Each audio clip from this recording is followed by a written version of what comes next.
colleagues the same. If we could just concentrate on the job we're supposed to be doing, which is doing research and investigation and counselling and therapy and things if required.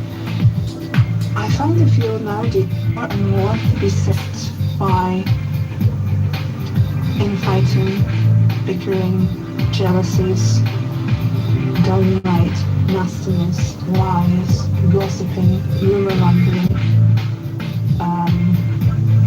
trashing other people's research, terrible lack of cooperation between individuals and groups. And in this field we get so much flack from outside. Why do we need to be doing this to each other when we should all be pulling together? And I really despair sometimes of where ufology, vis-a-vis the ufologists, are going. Anybody nowadays can say he's a ufologist. Anybody. You don't, because there is no accredited body that regulates this kind of thing. You have lots of people coming in who don't know anything about the subject. They've watched the X-Files, they've read all the magazines on the news scans now, they think they're experts. The days of the academic ufologists like Heinrich and Verlaine are passing. I'm very sad to say that, because I think if we are on the fringes of science here, we're dealing with something. Today's magic will be tomorrow's science. And you have to have a training, you have to have a logical mind, you have to have an objectivity, and you have to have a love in your subjects if you're really going to find out what's going on here. And you have to be dedicated to it. And so many people just can't. They come into this, they cause trouble, and they fall by the wayside. And then it's somebody else and somebody else and somebody else, and they have no basic training. I mean, that's just my point of view. I think we've got the wrong people involved in ufology. Report acknowledged.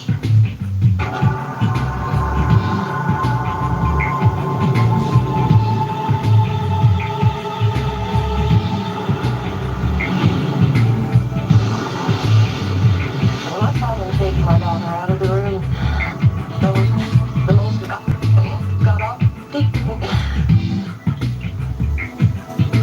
because they're in such control of you, you can't do anything. You're watching a kidnapper kidnap your child. A terrifying nocturnal encounter. Abductees are unable to resist the commands of extraterrestrial beings. Are people really being abducted by alien visitors? Or is this a case of imagination run amok? Hello, I'm Tim White. On this Sightings Special Report, we'll try to answer that question and determine if some of us have already made contact. On this special edition of Sightings, for 20 years, 4 friends have searched for an answer. What really happened in a remote Maine wilderness? If I didn't cooperate with these things, I was going to be dead. A hard-working Missouri family believes that they have been part of an extraterrestrial experiment. I know what I've seen, and I know what I've felt, and I know what's happened. In a Sightings exclusive, one family member confronts his past for the first time. What do you feel at this point? For her entire adult life, a teacher from Philadelphia has tried to cope with horrifying memories. I was told to disrobe, and I was embarrassed. I didn't want to undress, and yet I couldn't stop. Is this the product of an imagination out of control? Simply a dream? A brain disorder? Or could it be the unthinkable? Could alien abduction be a reality? People often ask me, why are you so interested in this? And my usual response to that is, why are you not interested in this? It's a Sightings in depth and beyond special. The secrets of alien abduction.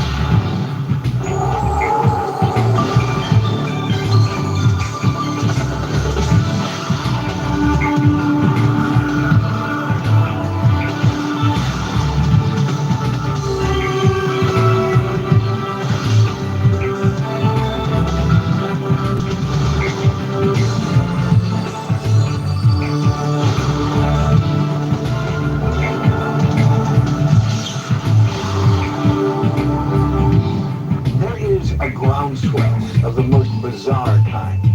Thousands, perhaps tens of thousands of people worldwide who all believe that they've been abducted by aliens. For the abductees, the experience is real. a terrifying nightmare come true. Vivid, tangible, traumatic. But can this really be happening?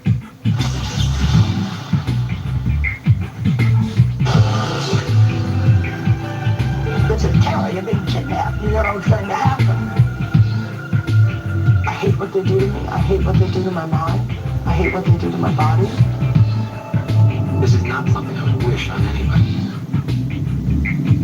It is the compelling and consistent narrative of abductees worldwide, say researchers, that is the essential proof that alien abduction is a reality. And it is also what led Indiana University folklorist Thomas Bullock to conduct a 20-year academic study of the phenomenon. When I began studying abductions, I expected these cases to turn out to be some kind of psychological phenomenon. Possibly hoaxes, but certainly nothing more serious than that. There was something really peculiar here. I kept seeing a consistency in these things that I didn't expect to see. And the people seemed so sincere and so normal that it became very difficult to attribute these reports to anything other than a genuine experience. And, says Dr. Bullard, the abduction phenomenon is nothing new. The concept of being abducted by some strange beings, called supernatural beings, if you will, has been with the human species from its beginnings. Folklore is full of cases where people are kidnapped by fairies and carried off to a fairyland that is in some ways very much like the interior of a UFO or the other world that people see when they're taken on a UFO otherworldly journey. They lose a period of time, very similar to the stories of UFO abductions. And representations of the classic alien type, the extraterrestrial known as the Gray, and the classic spaceship saucer shape, show up throughout recorded history. And now, at the turn of the 21st century, the images and icons continue. But the people who are describing these beings from another world are no longer just artists and storytellers. They are real people who insist that the visitations are happening to them. It just was inconceivable to me that people were being scooped up by UFOs and having these strange medical procedures performed on them. C.D.B. Bryan is a celebrated journalist, author of Friendly Fire, the National Geographic Society, and Close Encounters of the Fourth Kind. Bryan first became interested in the abduction phenomenon in 1991, when he heard that a conference on alien abduction was being held within the hallowed halls of MIT. It sounded to me like a perfect New Yorker piece, Little Green Men at MIT. I didn't for a minute take it seriously.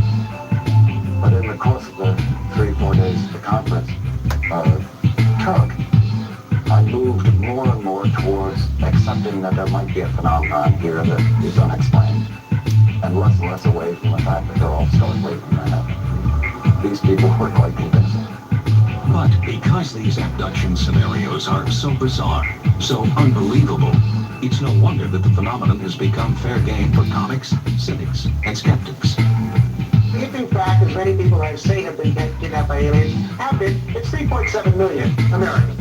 I don't know about you, but if I were a proctologist, one rectal examination is more than enough to learn everything you need to know about the human anatomy. But these aliens are either perverts or it's not happening. There are a lot of people who agree with Harlan Ellison's assessment, but ask yourself, how much do you really know about the alien abduction phenomenon? How did it start? Who's likely to believe they've been taken? I venture to say that no matter what you think you don't know the whole story. For many UFO researchers, one story has stood the test of time and stands out as the most compelling evidence to date that the abduction phenomenon is real. It is the saga of 4 friends who are all participants in the most well-documented alien abduction case in history. They're known as the Allagash 4. Their story begins in 1976, when these 4 men, all young art college students, ventured into northern Maine for a camping trip. We were in the process of taking an 11-day canoe trip through an interlocking system of lakes and a river called the Allagash Wilderness Waterway. This was the 4th night of our canoe leg of the trip. After setting up camp, we built a large fire to act as like a lighthouse beacon. Well, we got about 5 minutes out into the lake, and Chuck Wreck saw something over my shoulder. I had this sensation that someone was staring at me over my right shoulder. So I turned, and I noticed this very bright object up in the sky. And I immediately went into this very euphoric kind of shock. It was instantly apparent to me that this was something very, very unusual. I didn't know what it was, but it was a sphere that was traveling at the tops of the trees, coming directly toward us.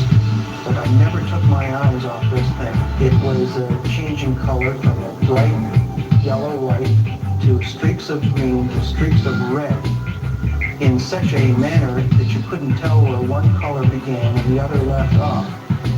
And it had this strange quality to it, a pulse kind of, but it wasn't a regular pulse. It was just kind of moving, boiling, something. It is absolute dead silence. So you can hear a person whispering from a quarter mile away. And this thing made no sound. When it was about directly abreast from us, less than 100 yards away, I picked up a flashlight and I pushed the button to turn the lamp on and flashed at the sphere as though I were using a semaphore.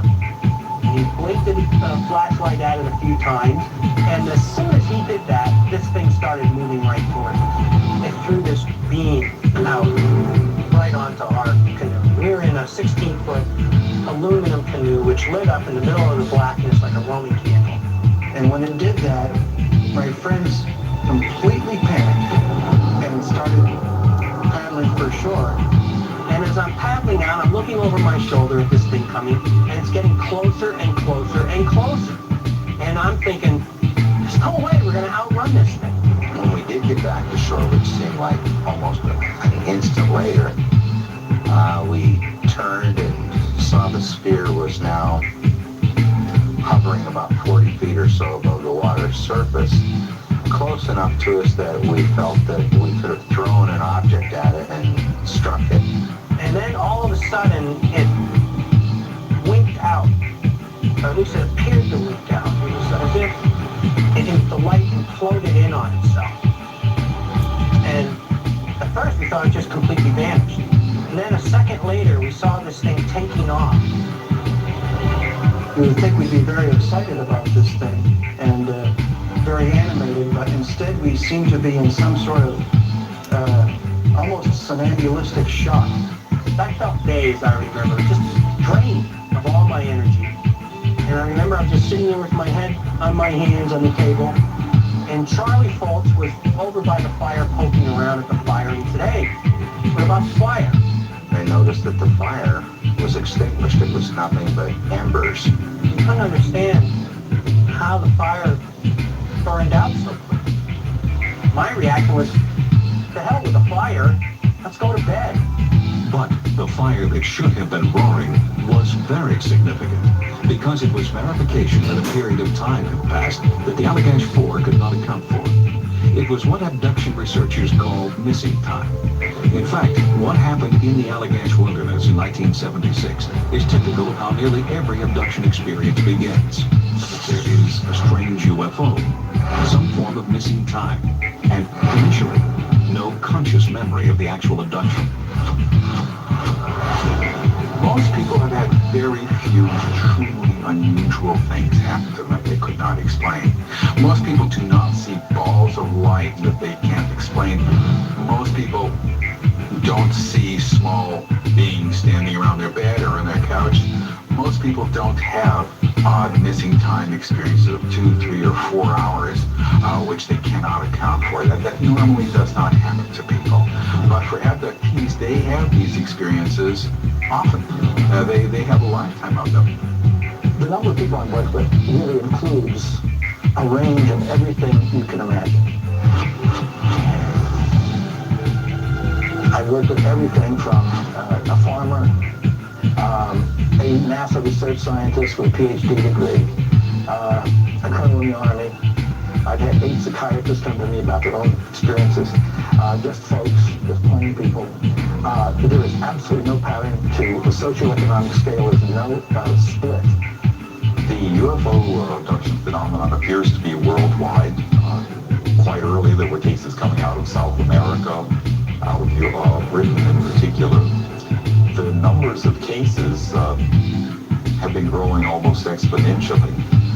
When I did my study in 1987, I found approximately 300 cases in the literature. Dating back to about 1992, an additional 500 have appeared. So I would say the number is certainly within the thousands, probably a great deal more. How does it begin for so many thousands of people? Do they just wake up one day and say, I'm an abductee?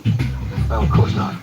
There has to be an incident, or as in the case you're about to see, a series of strange and inexplicable events that lead the abductee to question reality in a profound way.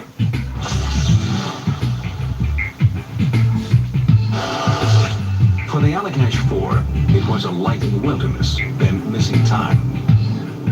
For the Aarons family, who live in West Plains, Missouri, the defining moment also involved a light. But this one was not in the wilderness. It was invading their bedroom.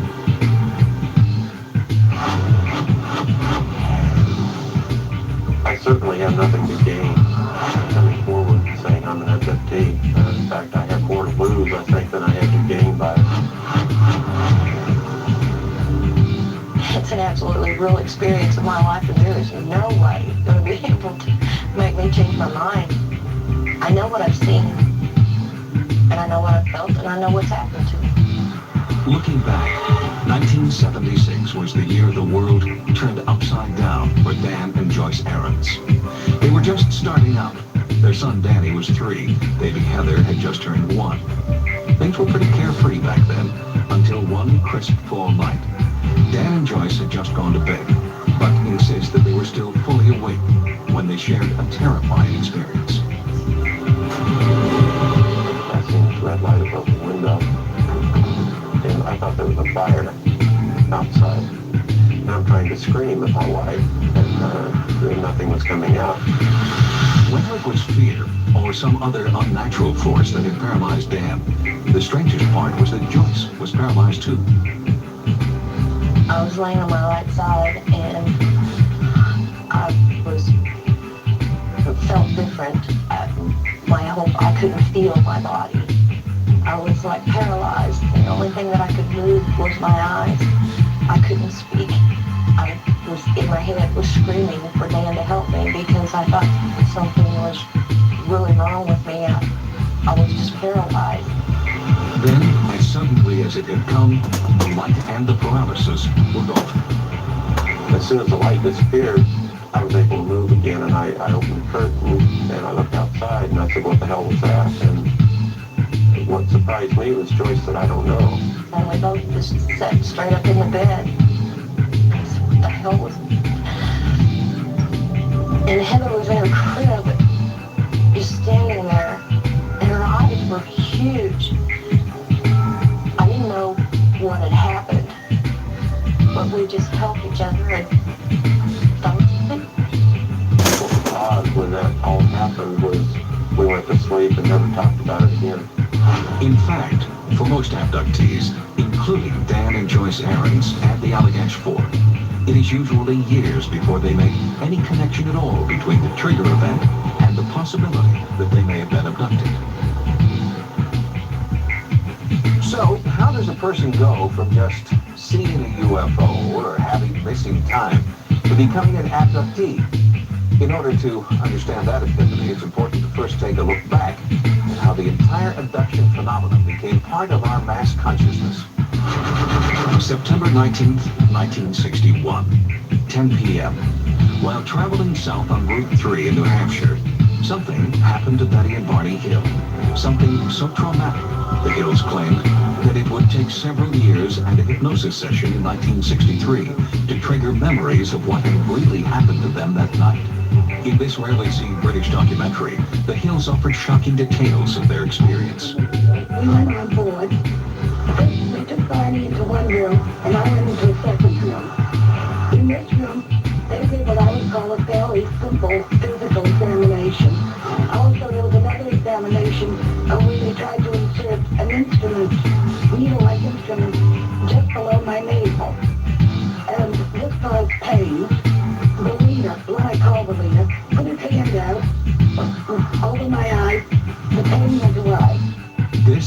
the birth of a new phenomenon. The number of cases that were recorded through the rest of the 1960s were very few. In 1975, Travis Walton was made national headlines by being grabbed up by a UFO and disappearing for 5 days. It was only after that that the reports became rather commonly known. In 1987, abduction researcher Bud Hopkins published Intruders and also coined the term missing time. Also in 1987, the publication of Communion, the first book about abduction, to make the New York Times bestseller list and sell over 1 million copies. I think I had a moral obligation to write Communion, an overwhelming moral obligation, because I'm a communicator and a writer, and this happened to me. It's happening to a lot of other people, and it's being very messed up and misrepresented, and those people are suffering, and I think I have an obligation to do that. Then, in 1994, a book written by this man, Dr. John Mack, brought new respect to the abduction phenomenon. Abduction did become a bestseller, but Dr. Mack was already a Pulitzer Prize-winning Harvard psychiatrist, and many people were puzzled as to why he would have written a book so damaging to his reputation, at least among his esteemed Ivy League colleagues. Did he really believe people were being abducted? I had very little involvement in the UFO phenomenon before I began to see these cases. What drew me into this was the notion that people of otherwise sound mind, appropriately self-critical, were describing experiences but for the fact that they're not possible, altogether real. That meant to me that there's something new to learn. This is interesting. Sightings continue. The importance of books like Abduction, Intruders, and Communion can't be underestimated. In fact, in each of the cases we examine on this program, it was Communion that was the turning point that transformed a weird event from the past into the first signs of the abduction experience. I remember seeing a ceiling rushing towards me. I was absolutely terrified. I had this feeling that whatever was happening, if I left this room, I was never coming back again. Jim's nightmares began in 1980, 4 years after the UFO sighting in the Allagash Wilderness. And unbeknownst to him, his twin brother Jack was having the same dreams. I was having nightmares of being on a table in a brightly lit room with inhuman creatures hovering around me, touching me, scaring me. I remember being very frightened by it and waking up in a cold sweat, screaming, waking up screaming, that kind of thing. At the time when the twin brothers started having their terrifying nightmares, Jim was being treated for a seizure disorder. Jim's doctors admitted him to the hospital for brainwave testing, but no conclusive results were reported, and no one could find a physiological explanation for Jim's horrific nightmares. But while he was hospitalized, Jim was given a book left by a patient. The book was Communion. I became very upset reading this book. I mean, this touched me in a way that was visceral. But there was something about the emotion that he was describing in the book that was exactly the way I felt when I would have these nightmares. It was actually one of his medical doctors who first suggested that Jim might find help by working with an abduction therapist. When Jim approached me and told me that he was an identical twin and that he and his brother and 2 others had been involved, 4 different witnesses, and that they were all available for interview if I wanted to, and that he was referred to me by a professional medical doctor who took an interest in the case, I felt that I should look into it. And, like Jim Weiner, Dan and Joyce Ahrens discovered that they were not the only members of their family to be invaded by bizarre nocturnal events. Heather, who was only 1 on the night of the red light incident, is now 22. Ever since I was a little kid, there was a recurring nightmare that I had.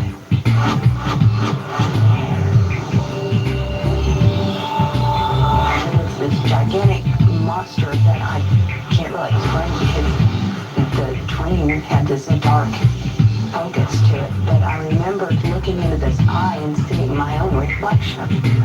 This is a picture of the monster that Heather drew when she was 11 years old, before her family even knew what alien abduction was, and before the publication of Community. When Heather first came up to talk about it, we didn't really understand what it was that she was talking about, and therefore we didn't believe her. I didn't know what was going on, so how could I touch her? It was just, you know, a little kid, just the imagination running wild. And ever since the night of the red light incident, the Aarons believe that their son Danny has also been giving signs. I truly believe that something happened back in 1976 when I was 3 years old. What, for myself, I don't know. When he was younger, it was really strange. You'd wake up in the morning and just have to just really kind of hunt for him, you know, to find him, because he'd be off in another room of the house somewhere, in a closet, or under a chair, or under a table. So it was very strange. It's like he was hiding from something, but never did know what at that time. So, is it all just a dream? Do the abductors need to catch you alone under the cover of darkness? Or could the abduction phenomenon be as simple as a sleep disorder? A little kid has a nightmare, they run into their mom's room, they say, Mommy, Mommy, a monster's trying to get me. A little kid can watch a television show and be so terrified of the monster they run out of the house. These boundaries begin to form, and by the time we're in school, we know that that's a TV, that's a dream, this is real. But for some of us, that never happens. For some of us, we never can tell. Was that a dream? Did it really happen? Was I awake? Was I sleeping? William Cohn is a clinical psychologist who helps people cope with abduction memories. His critics call him a deprogrammer. What would it take to convince you that at least some abductees have an experience that goes beyond their own imagination? I don't have any problem with believing that people have had paranormal experiences, maybe have been abducted by aliens. I don't think that's out of the realm of possibility. I'm not trying to say that this doesn't exist. What I do believe is that the majority of the people are mistaken, they're misled, they're misinformed, and sometimes damaged by misinformed therapists. The study of sleep disorders reveals intriguing connections to the abduction phenomenon. In particular, researchers believe that two conditions may actually trigger a person's journey into the abduction experience. The conditions are known as hypnagogic and hypnopompic sleep.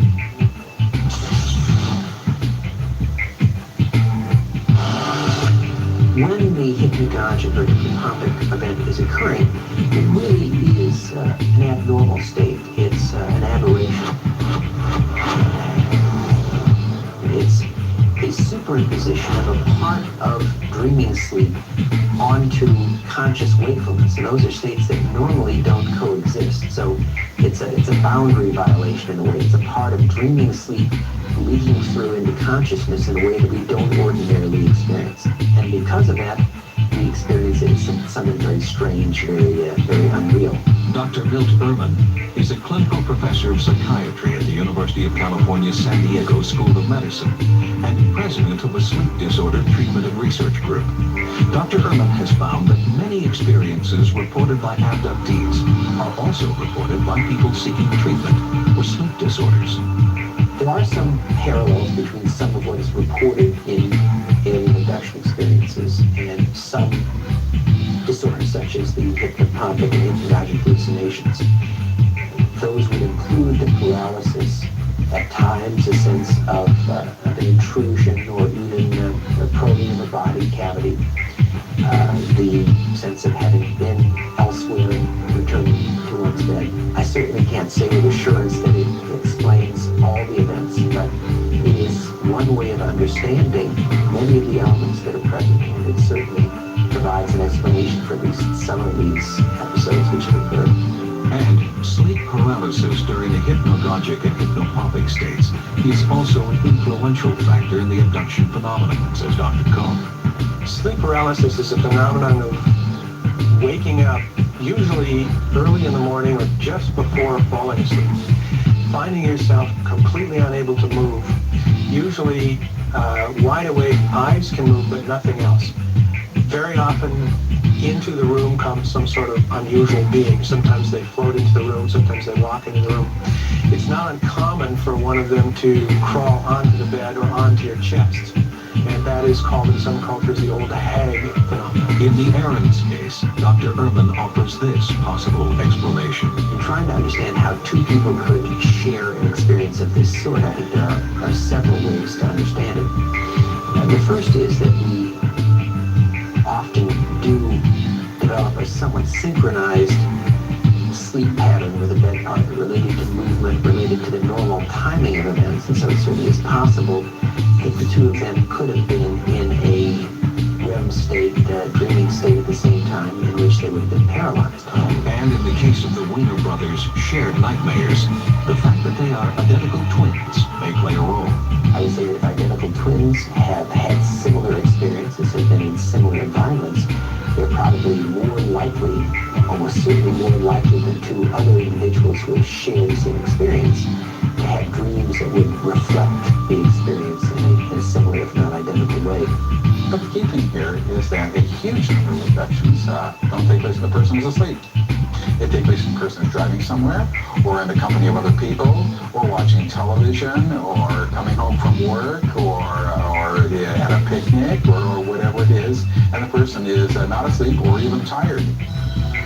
And a simple case of synchronized dreaming certainly does not explain what happened to Dan Aarons in 1990, 16 years after the red light incident. One day, he called me at work, and I had to take him to the hospital. My heart was pounding. I couldn't breathe. I thought I had a heart attack. An emergency room doctor assured Dan that he wasn't having a heart attack. But what was happening wasn't so clear. The several physicians that I went to had different ideas as to what was going on. One thought it was panic attacks, stress. One thought it was inner ear infection. He couldn't do anything. He couldn't work. He stayed home. He couldn't leave the house.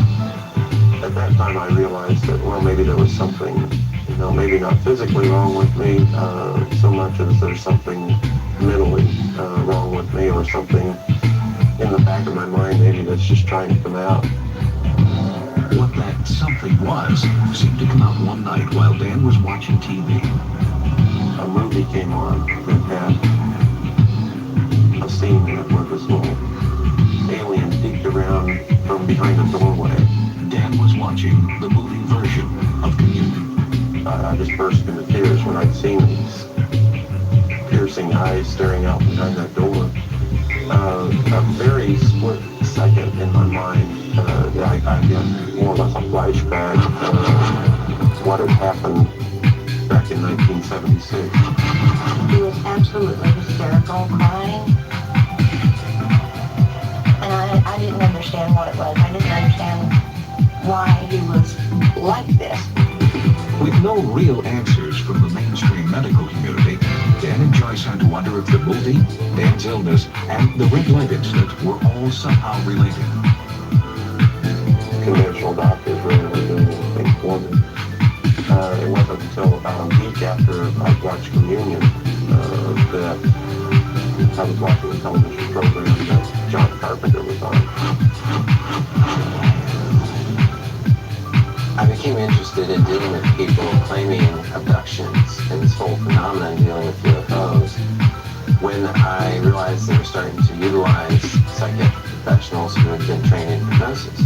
At Hopkins and some others began referring cases to me at the rate of about 2 per month. Once added up to about 120 over the last 9 years. The first time I spoke to him on the phone describing what had happened to me, the panic attacks and everything, he said there's a lot of other possibilities other than alien abduction, which is like put at the back of the list, But he was willing to talk to me. He asked me if I wanted to go through a hypnosis session, and I agreed to it. But other possibilities melted away after Dan's first hypnosis session. He's showing me something. Take a good look. So it looks like a little stone.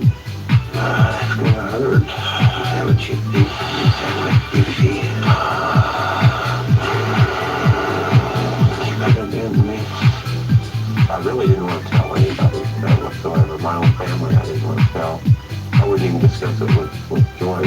But after Dan returned from his second hypnosis session, that all changed. It wasn't too long after the second session that Joyce started remembering. The conscious memories just came. I mean, they just came back. There wasn't anything that I could do to stop them from coming back. And after I had those was whenever I went to see John myself. I began working with both of them and found that they had shared an experience which was indeed traumatic and indeed bizarre at the same time. As I began to realize that they were sharing this experience, there was no doubt in my mind it had to be a real event causing such emotion, and by dealing with it, causing such relief. After many independent regression sessions, Dan and Joyce had come to the realization that the red light incident was their first shared abduction experience. Under hypnosis, I actually seen what had happened to us that night. I was cowering in the corner of the bed, scared to death. There was a little being at the foot of the bed, and there was one with my wife, and there was one at the crib at the end of the bed with my daughter. There were three of them, and one of them touched my arm, and I sat up on the bed. I watched him take Heather. And they were taking her.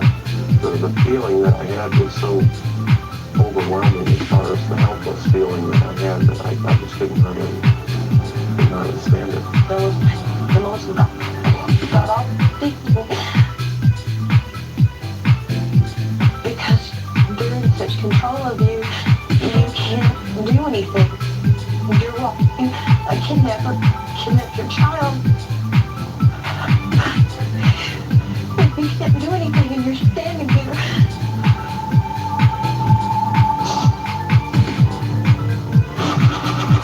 If you had an experience of beings coming in your room, you had some missing time that you can't explain, you've had a mark on your body that you don't know where it came from, you see something on a television show that says people are being abducted, you call up an abduction researcher. By the time you walk in that door, before anything has been spoken, you're already predisposed to believe that that's what's going to happen when you undergo hypnosis.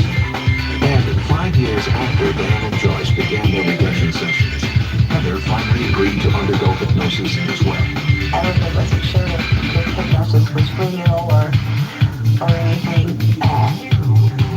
But when I was under hypnosis, it just, memories in flashes just were there. I found out that one of the beings had come and taken me out of my brain. I was on board something. This being asked me if I wanted to fly. And I kept telling him no, that I didn't want to, and that I wanted to go home. What Dan and Joyce remembered, they kept very quiet, very secret, made very special effort not to share or talk about any such thing with their kids, because they knew that the kids might have had these experiences and they did not want to contaminate their thoughts about it. And in fact, Danny, who was 3 at the time of the red light incident, did not believe that he was part of his family's abduction experience when a sightings crew shot this video. But as you will see later, that too has changed. I think people believe what's happened. They've had some kind of bizarre experience. They want an explanation for it. When they get one, they're happy to have it. What happens with all these phenomena is you have this tremendous leap from something that you can't explain to a hugely complicated scenario about aliens. If I was abducted by aliens, then so be it. You know, I did have something that I could at least grasp onto and say, okay, this is what happened. This is what caused the panic attack. And I'm just going to have to deal with it the rest of my life. They can be totally sincere and totally genuine without intending to deceive. Elaine Showalter is a professor of humanities at Princeton University and a historian of psychiatry who writes about alien abduction in Histories, Hysterical Epidemics in the Modern Media. Certainly you get some people who from early childhood were very fantasy prone. You find people who are susceptible to lot of sexual anxiety. But I think under the right circumstances, probably almost any of us could be vulnerable to these delusions, as I see them. But these are not delusions, say abduction researchers. When I started looking into these reports I was getting, I began to notice patterns. The first thing I discovered was that there were physical marks, wounds, scars of certain types that seemed to turn up in conjunction with these experiences because the people remembered the thing having been inflicted. Up until that point, nobody was aware that there were any physical marks on the body afterwards, on the individual. These physical marks that abductees claim appear mysteriously after an abduction experience fall roughly into three categories. There are scoop marks, puncture marks, and patterned wounds.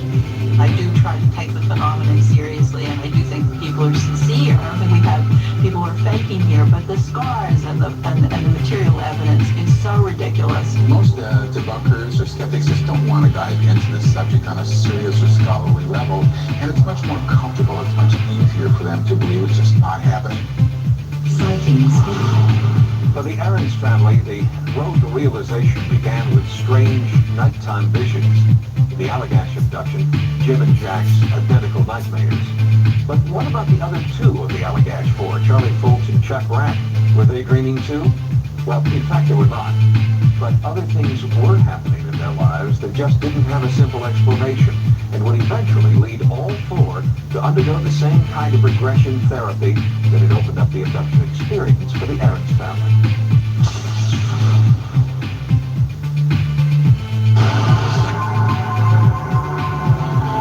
I thought that I wanted to be a school teacher. I figured that was the most practical application for me. However, when we came back that year, I changed my focus and became very interested in science and in medicine. As an artist, I think I was very self-centered. I was concerned about my art. But after that experience, I began to think there's more to life than just hawking art. There's something else that someone can do, something more useful in science, for example. So I took up science. I figured this is useful stuff. The things I make at work go to Mars. Jack is now working in science full-time as part of a team which manufactures lenses for the space program. At the time, I was doing very traditional pottery. I was a clay worker years ago. And immediately after the Allagash event, instead of making simple cups and plates, saucers, and pitchers, I started building these weird things that I called guardians. And these ideas just flooded into my head. It was all there, and it just came flooding into my head. Four men, all changed on a deep level by a bizarre UFO encounter, but no conscious memories of abduction. Raymond Fowler believed that something was keeping these memories from emerging, and asked the Allagash Four to undergo independent regression sessions with hypnotherapist Tony Constantino. After we had finished our investigation with these four abductees, we met all together at my home and had a general discussion of the things that were uncovered. And I can tell you honestly, for the first time, I felt abject terror. That kind of terror is something that's very familiar to Terry Matthews. Like the Aarons and the Allagash Four, her experience began with an inexplicable nighttime event, and the realization that the only logical explanation was that she too was an abductee. I felt like if I stopped the car, I was going to die.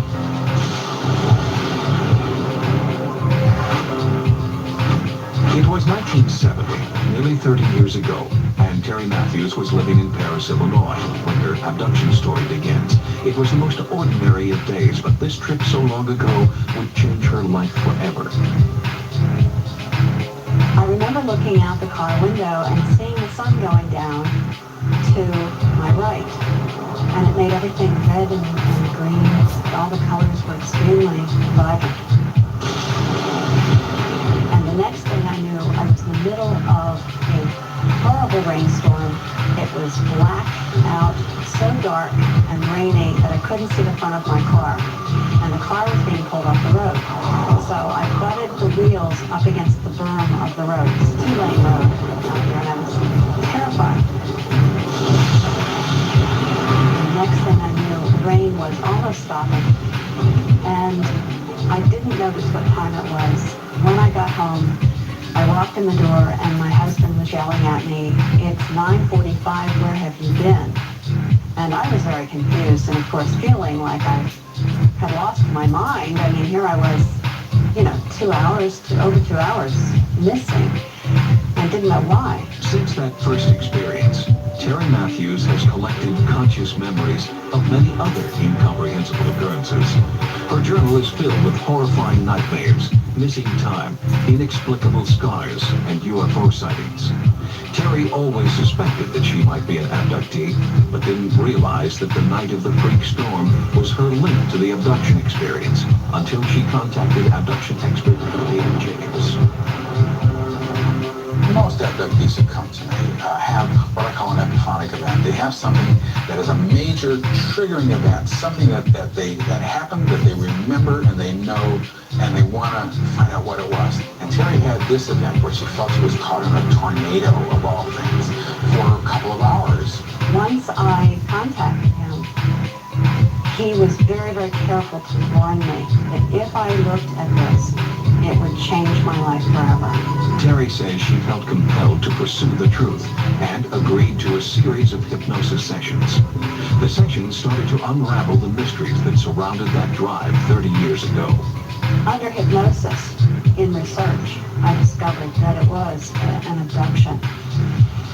All I knew was that I was being pulled off the road and I didn't understand why. Under hypnosis, when I looked at this event, I stopped the car. I looked over and I saw this huge crab hanging over both sides of the road. It was sitting there. And I was watching this thing. It was kind of a blunt silver gray. And I saw 6 beings coming near the car, coming toward me. They were gray, large black eyes. I was just stunned. I was panicked and I was screaming inside my head because I wanted to get away. But I couldn't scream out loud. It was very frightening. It was terrifying.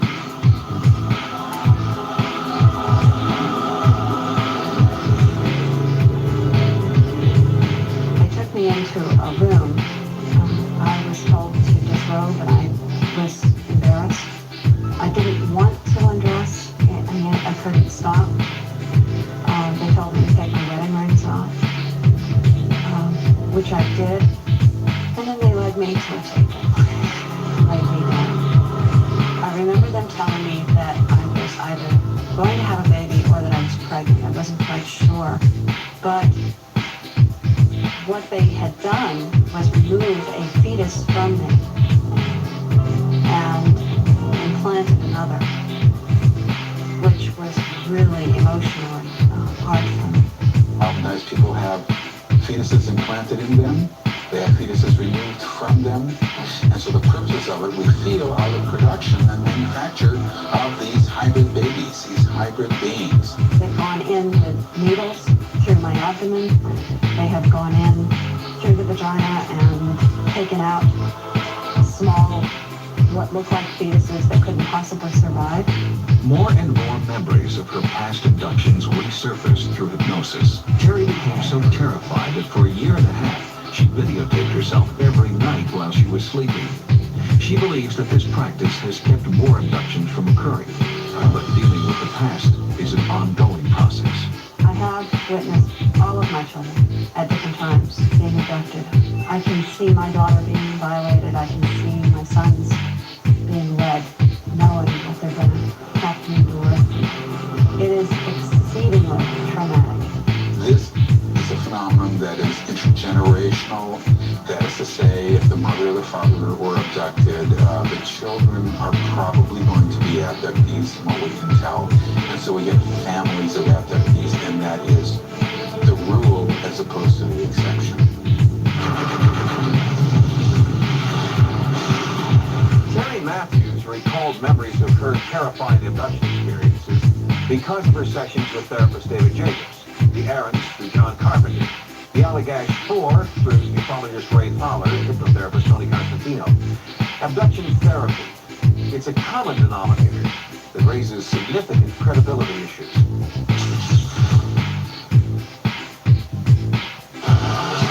If you look at the abductees as a group, if you would like to ask, do these people all have something in common? Do they all have the same sort of experience?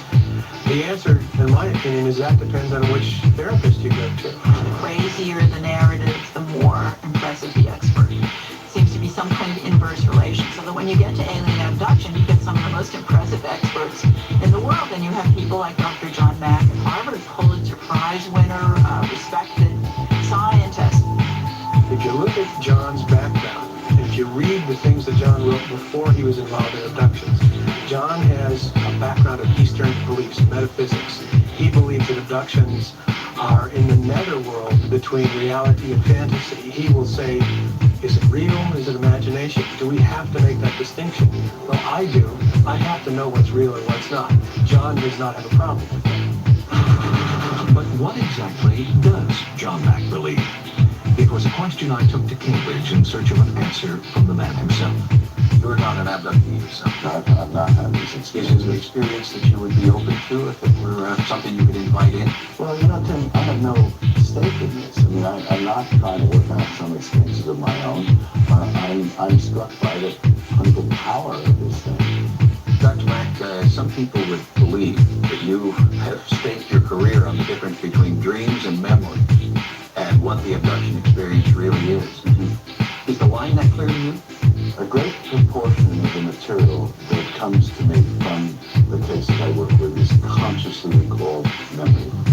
When you ask a person who tells you that this is a dream to go through what happened that night, in most cases there'll be a point in that sequence where the experiencer will realize they were not asleep. At that point, the person will start to get distressed. The river tears will roll down the cheek, because at that moment they realize that what they had held as a dream was not a dream. Any explanation of this phenomenon has to take into account several things. The absence of an apparent psychiatric illness, the presence of marks on people's bodies after it has occurred, the tight association with UFOs, but also the consistency of these accounts throughout this country and now increasingly throughout the world among many different cultures. Dr. Mack, you have mentioned other people have the alien abduction phenomenon in other cultures and other countries with other people. Have you looked into this deeply? I've talked with a number of Native American chiefs, or shamans, who come to me and said, this guy is finding out what we've known for centuries. Yes, these beings exist. They're part of the pantheon of spirit entities. Yes, they do cross over. Yes, we know about UFOs. Yes, our people are sometimes taken up into them when we're going to connect with the sky. No big deal. That's the critical difference. In other words, for the Western mind, the spirit world and the physical world, we tend to keep them separate. But for Native peoples, they're not separate. I've never said that these are literally extraterrestrial.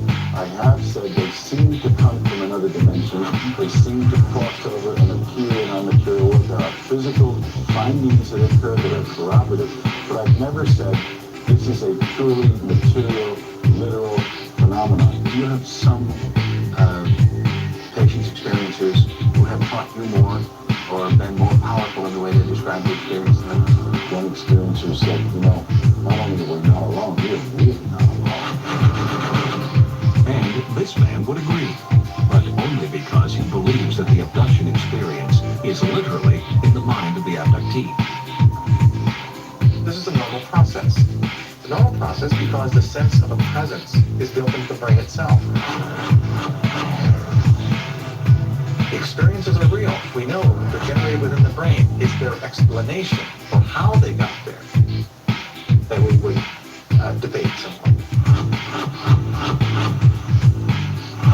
The quest to understand the abduction experience as a real phenomenon, but not as actual alien abduction, is part of what Dr. Michael Persinger is pursuing in his university laboratory in Sudbury, Canada. In his research facility, Dr. Persinger takes patients on journeys of the mind that reproduce many of the experiences reported by abductees. By stimulating deep areas of the human brain with electromagnetic fields, Dr. Persinger believes that he can recreate parts of the abduction experience. The right hemisphere in most individuals is specialized for spatial, emotional patterns and experiences. And it also contains a right hemispheric analog of the sense of who you are, the sense of self, your body image, and the emotions that go with it. If you stimulate that right hemisphere at certain times, you can have the experience of something increasing in terms of the emotional significance and suddenly engulfing you and penetrating into your awareness as equal alien, and it feels like an entity or a presence that's not you and from some other dimension. Got it.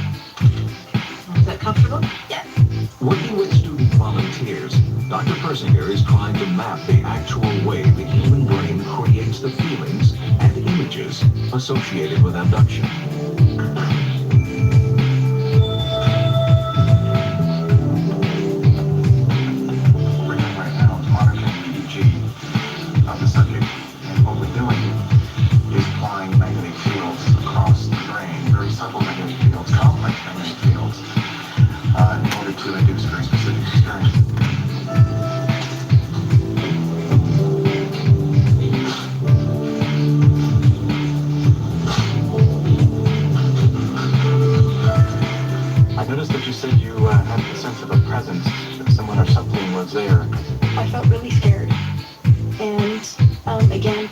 Sort of tingling sensation in my right hand, but not as much as the first time. But here, the second time through. If you felt the sense of a presence, can you describe it? Was it on one side or the other? Or? It was this side. Mostly on your right side? Mostly, but it wasn't a frequent sensation. Okay. Could you describe it? Or was it just a feeling? It was just a feeling. And you also endorsed the item, I felt as if I had left my body or was detached from my body. That was during the first half. The first half of the experiment, I felt like I was not quite sure if it was near the beginning, middle, or end, but I felt like I was somewhere else. Well, today you saw a young woman, normal young woman, experience fear and a sense of presence because we apply a weak, complex magnetic field over an area of the brain that in all of us can produce the sense of entity, a sense of a presence. This experience occurs because it's contained within our brains. In many respects, this sense of presence is your other self, the right hemispheric representation of your sense of self. You may attribute it to a god or to an alien, depending upon your culture, but it comes from the brain itself. We simply access it. We may be able to create some of the trauma, the lights, the trauma, the distress, but it can't create the whole complex narrative that occurs in a fleshed out abduction experience. It's a much reduced kind of brain phenomenon. And the most telling point beyond that is that there's no evidence that in the natural state, those kind of electrical phenomena that Dean shows in the laboratory are actually occurring in these cases. Yes, we can generate these experiences in the lab, but what about outside of the lab? Well, a number of factors can do it. Personal distress, the feeling that there is breaking down of structure around you, social structure, the anticipation of doom, the anticipation of the year 2000. Any kind of general apprehension will lead to an increase in activity in this area. And there are also environmental fields, the massive electromagnetic noise and combinations that are generated in the last 10 years. We now know have the capacity to generate these experiences. In fact, it's relatively routine now to find poorly wired houses with a lot of electronic equipment for people to report visitor-type experiences. And at night, between 2 and 4 in the morning, if the right kinds of conditions are about, which is personal stress, that stimulation of those portions of the brain can release these images into awareness with such intensity, they're more than a dream, they appear to be real. I think it's certainly possible that you can take tamper with someone's electronic fields or brainwaves and make them see things. But I really believe there's a much simpler way to get somebody to believe they're abducted. Just hypnotize them, tell them you're an expert, and say you've been abducted. I think that's really all it takes. There is one very important element in nearly every abduction experience. It's the abductee's memories of alien rape and reproductive experimentation. For the Allagash 4, it forms the core of their abduction experience.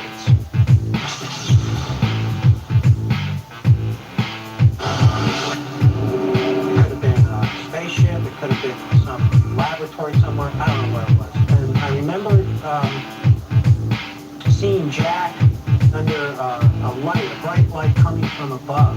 I recall lying on my back, not being able to move anything except my eyes. I remember I could look with my eyes. He was completely naked, and there were these creatures that were standing around him, and they were examining him. My first impression was that they looked like bugs or insects. They had fingers that didn't have an opposing thumb, but the digits themselves could move in a way where they could oppose one another. It had these fingers around my wrist. It was holding my arm up, and it had a long thing with this sharp-looking thing at the end, and all I could think of is, this is gonna hurt. They probed my face, my nose, they opened my mouth, they probed my mouth, and then they went down to the lower part. They stuck this thing on my teeth, and then they stepped away. It felt like I was urinating, and it felt like I was ejaculating, and it was horrifying. I was laying on this table like I was getting a physical examination. You know, I felt like a guinea pig in a lab. And I got a clear impression that if I didn't cooperate with these things, I was going to be dead. And then they turned me over under my stomach, and I remember them doing something anally. They stuck something up my anus, and I remember thinking, God, I hope whatever they're sticking up there, they're going to take back out. I had these visions of sexual images in my head. And then once I had an erection, these things came in with some kind of device, and they put it on my penis, and I ejaculated into it. And then they stopped. The images just turned off into my head.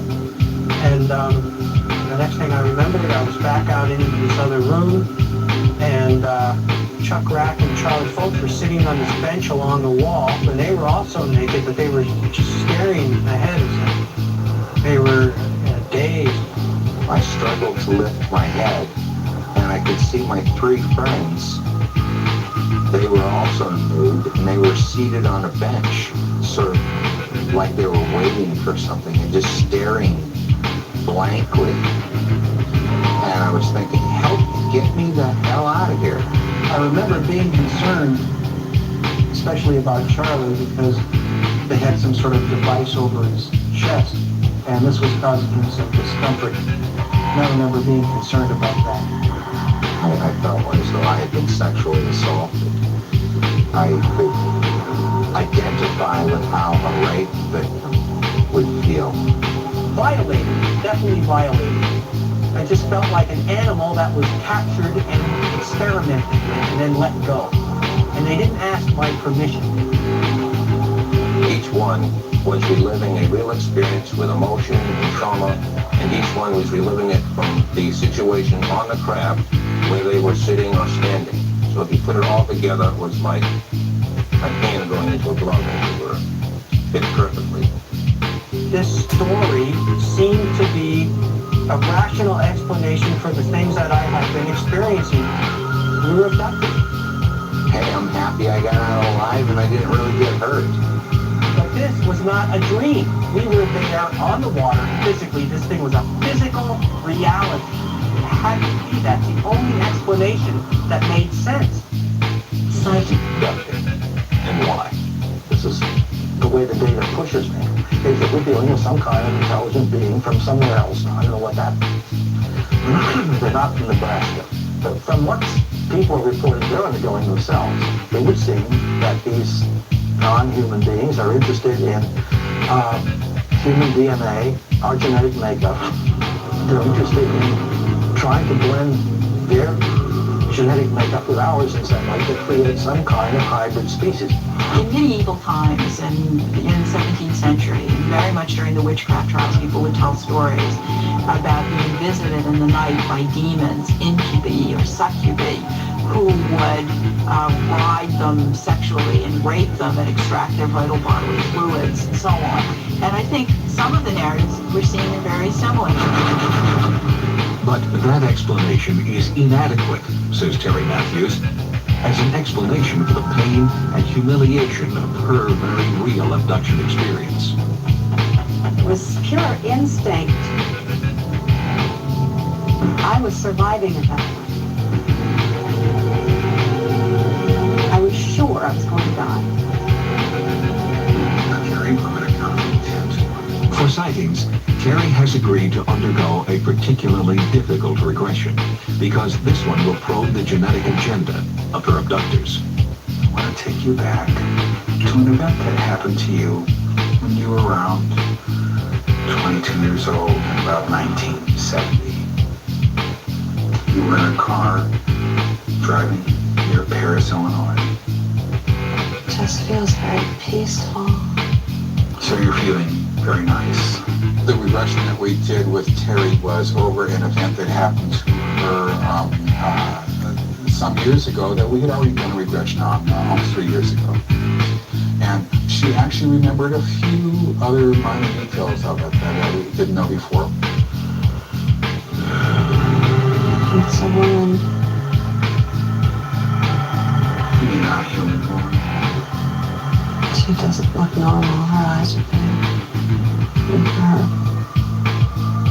She's a hybrid. I know what she is now. She looks strange to me. She looks angry. She has a baby. And I look down and I'm holding the baby. She must have put it in my arm. The baby looked human, although it looked emaciated, like it hadn't eaten well. It was slightly human pink, but mostly gray. It had a face like a human, except the eyes were very large. And despite the fact that the baby was maybe 1 or 2 months old, wrapped in a blanket, and it was handed to me to hold, its eyes were more wise than that of a regular infant. They curled in to be held. This hybrid baby did not. It continued to stare at me. When you were holding the baby, did they want you to hold the baby in any particular way? I felt milk leaving my body. What happens next? I don't want her to, but she's taking the baby away.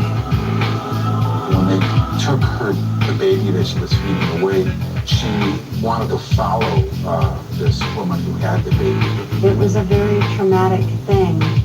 They told me it was mine. I didn't believe them at the time.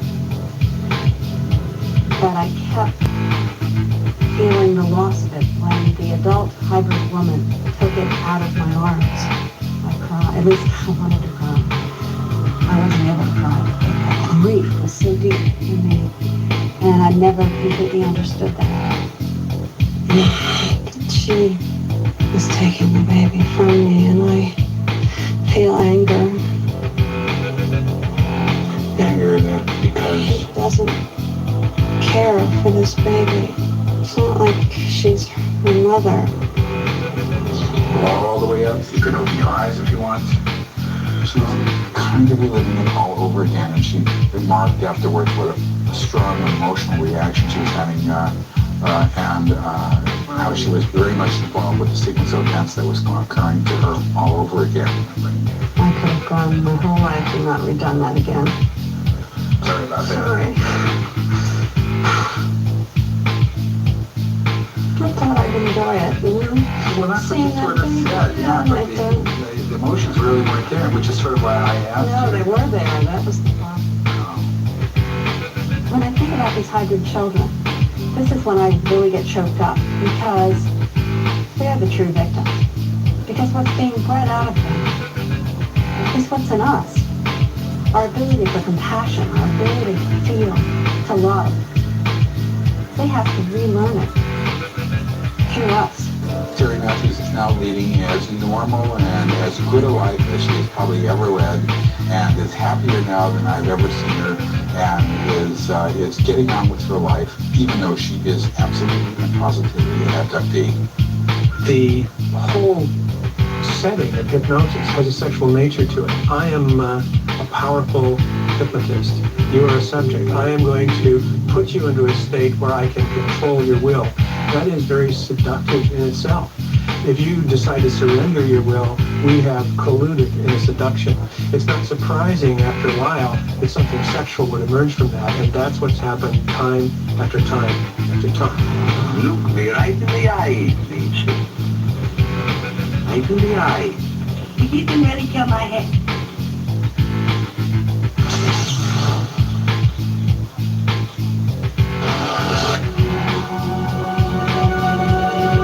What it boiled down to as I started to look at the methods used by the research was hypnosis. And what I found was several centuries worth of research that suggested that this had been going on since the dawn of consciousness, that people had been undergoing trance states and recovering memories about strange things that happened to them. Many would say that hypnosis is just a way, the opening of a door, so that a story can walk through it. But you're saying that hypnosis is creating the story that walks through the door. Yes, it definitely opens a door that a story can walk through, but the story that walks through, in my opinion, is complete fantasy. The story that comes up is completely dependent on the hypnotist and the predisposition of the person to believe, the subject, to believe what the hypnotist already believed. Now, an opportunity to decide for yourself. Danny Aarons, the only member of the Aarons family who does not have memories of an alien abduction experience, has agreed to allow Sightings to televise his first hypnosis session. We believe that what you're about to see is a television first. Now, as you watch, keep in mind the experts' concerns about hypnosis. But also ask yourself, is what Danny experiences real? What Dan can expect in his first encounter is the general exploration of his experiences, helping him to remember more vividly the aspects which he already knows consciously, plus hopefully trigger some further recollections which may provide answers for his own questions, his own puzzlements. Something obviously happened to my parents, my sister, and they know I'm just the only person left that hasn't thought about knowing her. Just been a little scared too, I guess. I may know something that they don't, and I may not know anything at all. I'm really nervous about him going into regression because I know how much it bothers him even whenever Dan and I get into a heavy discussion about these beings because it's too emotional for him. He's a very sensitive person. Danny was 3 on the night his parents believed the family was first abducted by alien forces.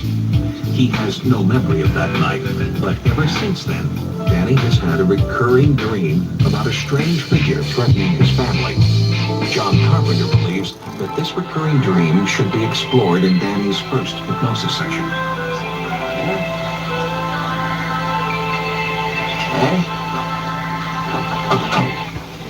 And Dan went trying to sleep down on the couch.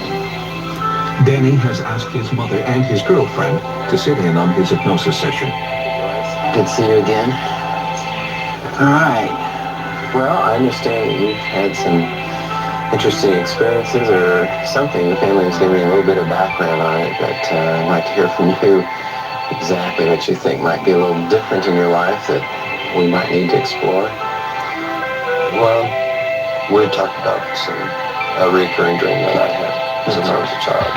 John Carpenter has never met Danny before today, so there is a preliminary interview before the actual hypnosis begins. Did you ever have any peculiar marks or bruises or cuts on your body? Yes, one time that I really remember. I can remember waking up one morning and I went to the bathroom and noticed that I had a spoon-shaped mark on my left inner thigh. I told my father about it that morning, and he had also had one. About how old were you at that time? This has been a few years ago. After an hour-long interview, Carpenter spends time explaining the hypnosis process, trying to address all of Danny's fears about what might happen once he goes under. I don't have any expectation that you should have any kind of bizarre UFO experience. I mean, even if the rest of your family does have those experiences, that does not mean that you do or should or ought to, or actually be okay with me. Right. But just to let you know, you may feel a little pressure here, and your mom, dad, sister, you know, it's like, actually, I don't feel a lot of pressure. Good. Any other questions about hypnosis or anything? Just to make me click like a chicken. Well, why don't you get yourself comfortable there? The second phase of the session begins. For the next 30 minutes, Carpenter helps Danny descend into a state of total relaxation. Go ahead and close your eyes now. This is not a sleep state. Danny is relaxed, but still conscious of everything going on around her. We can travel back through time. Carpenter begins the regression by taking Danny back to his childhood. Way back to when you were about 5 years old. You can begin to describe what your room was like when you were 5, 6 years old. Somewhere in that time. Posters. And the posters are required. This regression session will last more than 2 hours.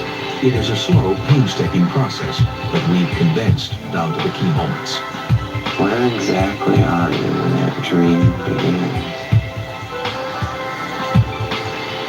I'm in bed. I hear a noise. What does it sound like? Like a can drop. And where does that sound seem to come from? The garage. Something's in the garage. What do you feel at this point? Scared. What do you want to do about it?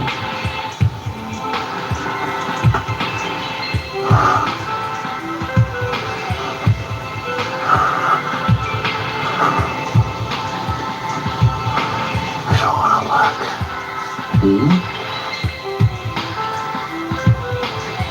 You want to go look? What do you see, dear? I don't want to look.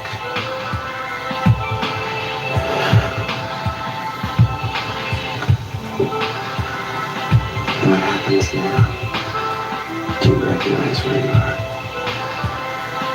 No.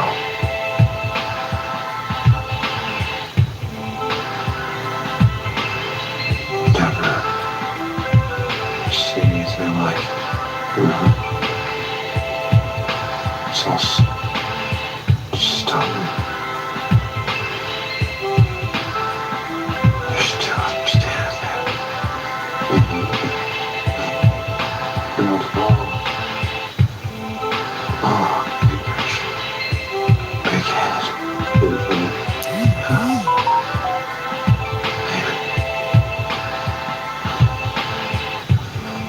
Dark eyes. Dark eyes. Here they come.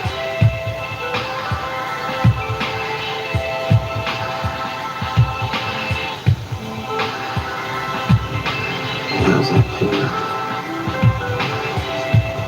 Scary.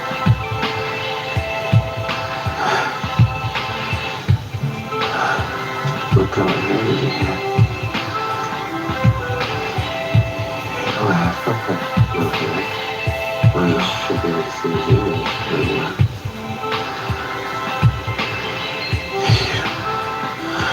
They don't have any ears. Oh, really? So, does he have any mouth? Like a coin sword. Like a coin sword. He's got something. And what does it remind you of? Your stick. Shiny stick. What did it remind you of? Like a wall. It's breaking it. looking for. Gee, does it seem to do anything? Just in the back of my head. Uh-huh. What does it feel like? It hurts.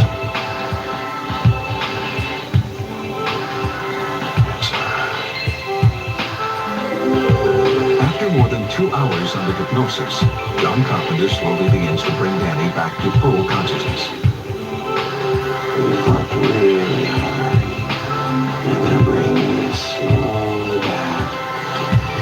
20, 19, 18, 17, 15 back, 16, 15, 14, 13, 12, 11, 10, halfway, 9, 8, 7, everything's fine, 6, 5, remembering everything, 4, 3, 2, and 1. And slowly you can just rearrange yourself. Just stretch, relax, and just become comfortable.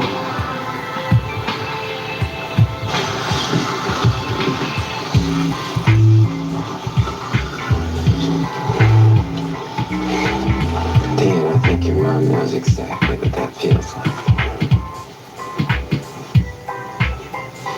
That wasn't a dream, was it, Dan? No. How long does it seem like it's been, by the way, that you've been laying there?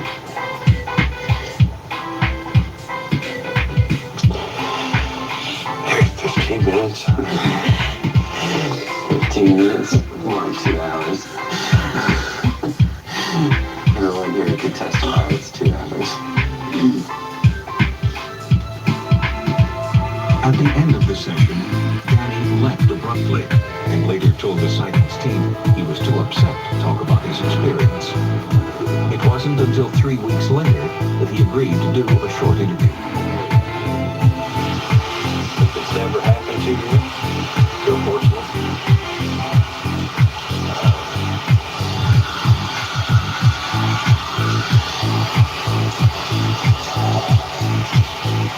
I don't wish it upon anyone. I don't think it. People out there just watch TV and just think this is entertaining and interesting, and then they think people are just making it up. And it's a bunch of hooey.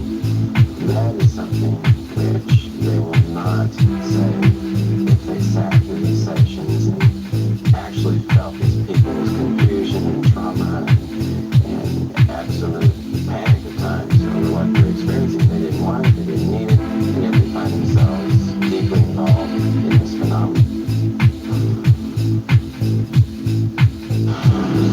In the front yard are 3 insects, ants, about 14 tall. Larger was dragged from my house along with my mother by some men. So my mother was dragged up to the surface into the elevator screaming in terror, and someone said to me, "Don't worry, we won't hurt her."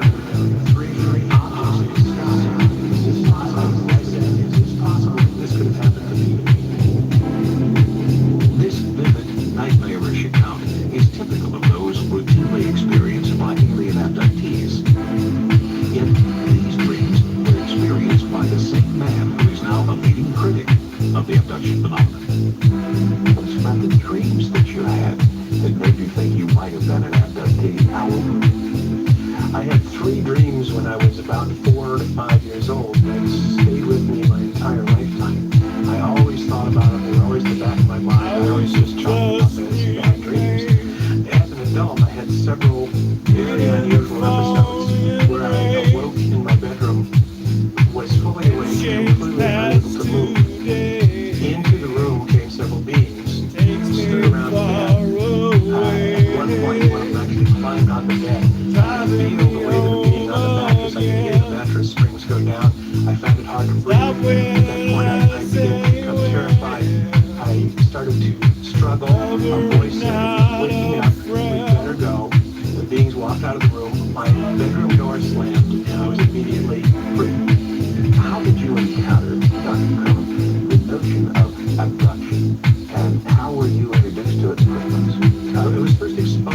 idea of abductions by walking into a bookstore and seeing a display of Whitney Strieber's book, Communion. And I was riveted by that picture on the cover of the alien. And that made me wonder, could it actually be that what I was experiencing was abduction? That launched an 8-year quest for me to discover what this phenomenon was all about. I read every UFO book I could find. I read every book on paranormal phenomenon I could find. I began to search through psychiatric literature for anything that related to these kind of experiences. When did the data start to demonstrate for your satisfaction that abduction simply hadn't happened to you? At the time that I was doing this, I was also on staff at several psychiatric hospitals. 2 of the units I was working on had many patients who were recovering memories of satanic ritual abuse and recovering many multiple personalities. We used to have conversations about these people and their memories and how the memories were recovered. And it wasn't long before I started putting 2 and 2 together and saying, you know, we have different populations of people recovering different kinds of memories, but the people are the same, the techniques are the same, and the results are the same. Could there be something going on here other than what people are saying is going on? Dr. Cohn's recantation of his abduction experience isn't unique. In fact, for the first time on television, one key person involved in the Allagash case confesses that he has serious doubts. I'm the only one that does not believe that I was either hypnotized or on board a spaceship probed by aliens. One of the twins told the rest of us about a dream that he had about how he was in some sort of harness on board this spaceship where the humanoid beings probing him, and the rest of us, 3 of us, were on a bench, naked, in a zombie state, unable to come to his aid. This was a very vivid dream that he shared with all of us prior to the hypnotic investigation. And I noticed upon reading Ray Powers' book sometime later that this dream became the format for everyone's hypnotic testimony. I don't really understand Chuck's viewpoint sometimes, and I don't really know what to make out of it. When he did his hypnosis sessions, he seemed to recall some of these things that are in Ray's book. Now, if he didn't think that he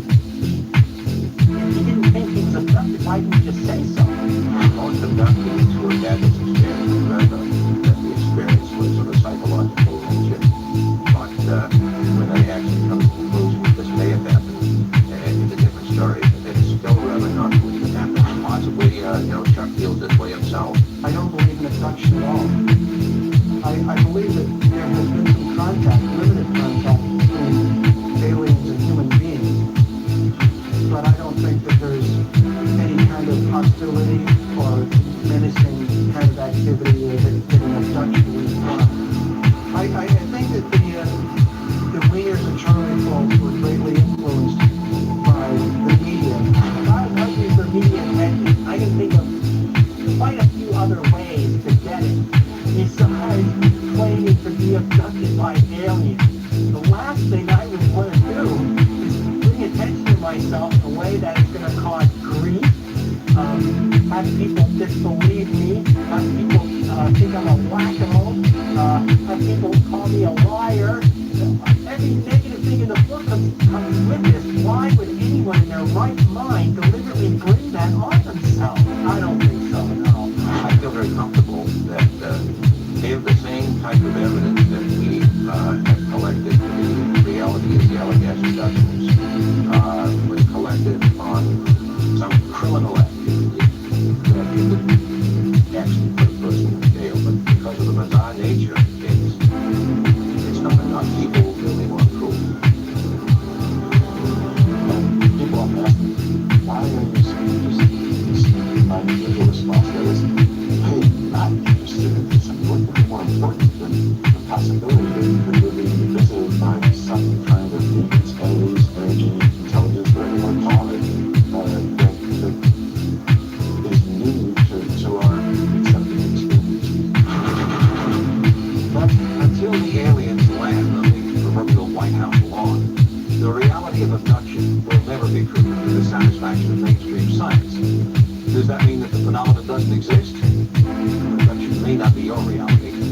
but it is someone else's. And for them, the suffering, the fear, the prospect of a lifelong struggle to understand why is all the proof that's necessary. For this special edition of Sightings, I'm Tim White.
Prime ministers, financiers from countries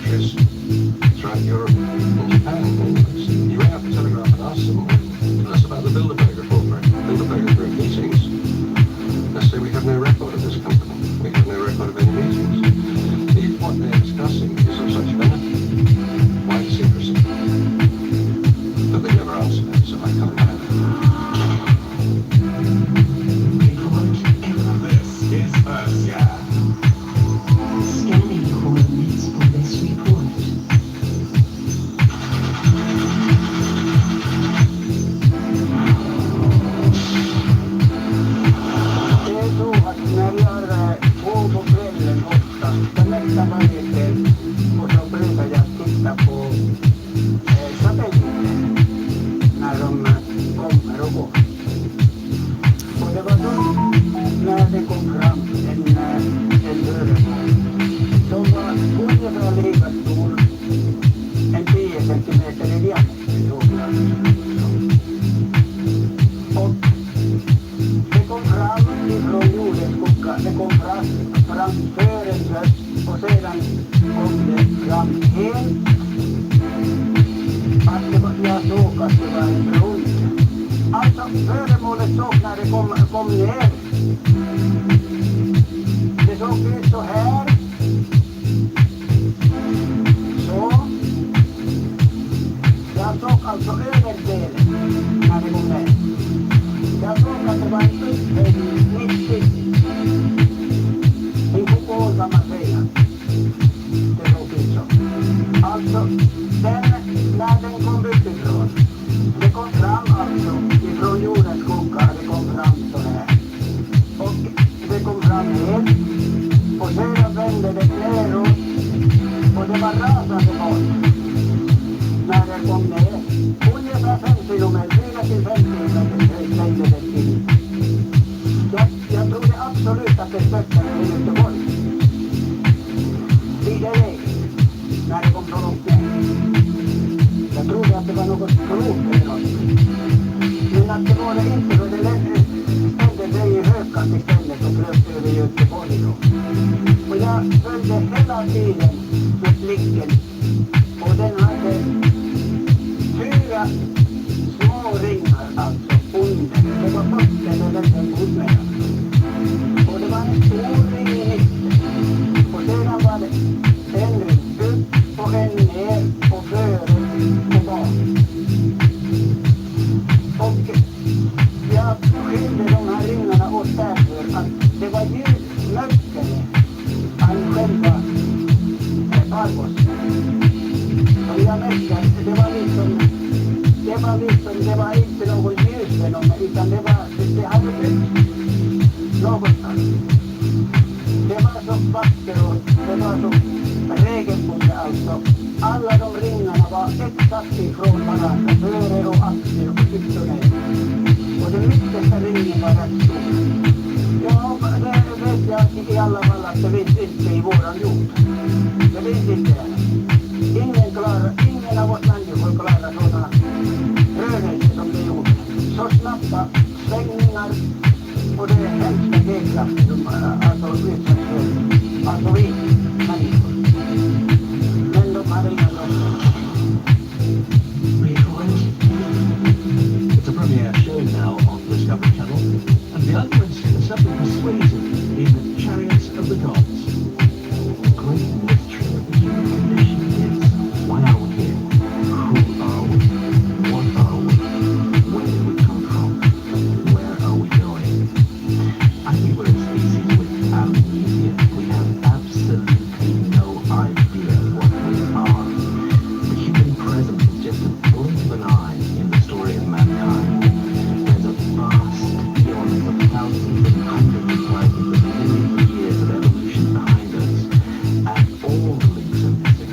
We find ourselves marooned in the present with almost no knowledge whatsoever about our past. It's an arrogance of scholars that we know ourselves on the basis of 5,000 years of history. What we need to do, if we're going to understand who we are, is to penetrate the veil of pre-history, to go back beyond the time when written records survived, and to penetrate the mystery of ourselves and of our origins. Perhaps then there'll be a way of understanding who we are and why we're here and what our purpose on this planet is.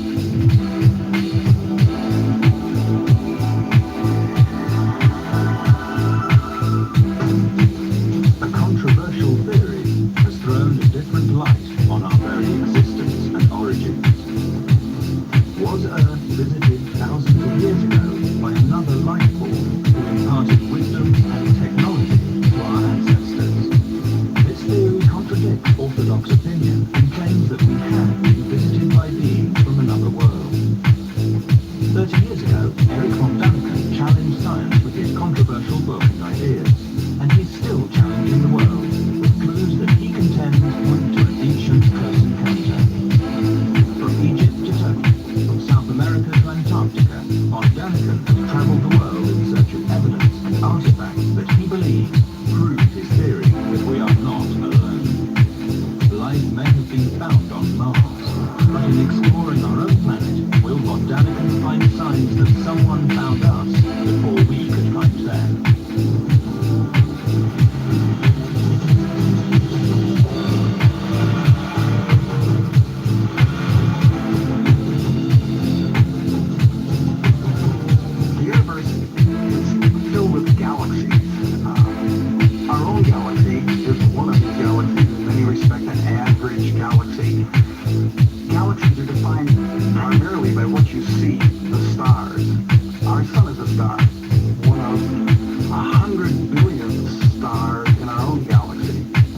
star is very similar to the majority of stars. There are differences, but there are a lot of stars, the vast majority are in fact similar to our own sun.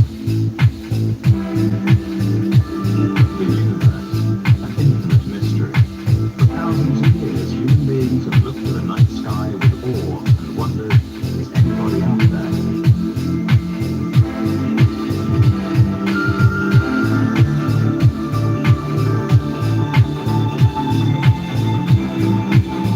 At the end of the 20th century, we have finally discovered clues that there may be life on another planet, Mars. If you look at the space program in its entirety, think about what the real legacy of our society or culture or civilization for the last 20 years, it has to be the space program.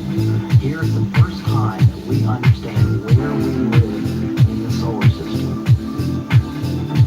The razor-sharp eyes of the Hubble telescope pierce the darkness of deep space looking for more clues that we are not alone. New stars have been found, stars where liquid water is present, water that could support some kind of life. What percentage of those stars that have planets around them? What percentage of those stars that have planets around them have planets in the right distance from that star where liquid water could be stable?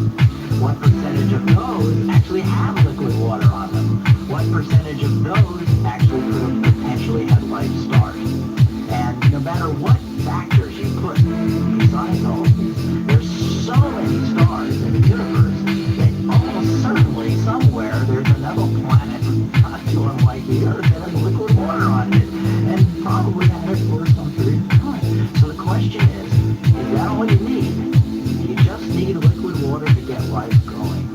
Or is there really some divine intervention required? Is something required that we will life into being? Is Earth, are we on Earth alone in the universe, or is there a chance that life is out there? The significance of going to study for life on Mars is in fact to understand the factors there. Here's our neighbor planet, right next door, ready for us to go and visit, where there's evidence, the first evidence ever that life started somewhere else besides the Earth. If that's true, then that almost certainly indicates that life can happen anywhere that the conditions are right. We got two examples in our solar system, and they both have life. If that's true, we want to know that. In the 1950s, when Arecibo, a huge telescope, 3 football fields across, was first put in place just as a demonstration of an idea. One channel was, one radio station, so to speak, was listened to see if we could hear a signal from a nearby star. All of us that are in this search, and many more people as well, are interested in is making contact, listening, getting a signal from some extraterrestrial civilization. Is it really possible that some living creatures found us before we could find them? Challenging long-held opinion, Eric von Daniken believes there is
represent the last planets discovered in our solar system, Neptune and Pluto.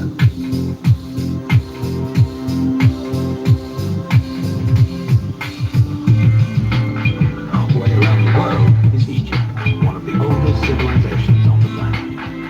Rising from the midst are perhaps the most famous monuments on Earth, and among the least understood. Dominating the Giza Plateau is the Great Pyramid. Who built this incredible edifice? Historical documents credit the mighty pharaoh Khufu, also known as Cheops, and his army of 100,000 workers. But von Daniken believes an important new discovery may support his own theory of the pyramid's construction. He believes the real builder was Enoch of the Ethiopian apocalyptic writings.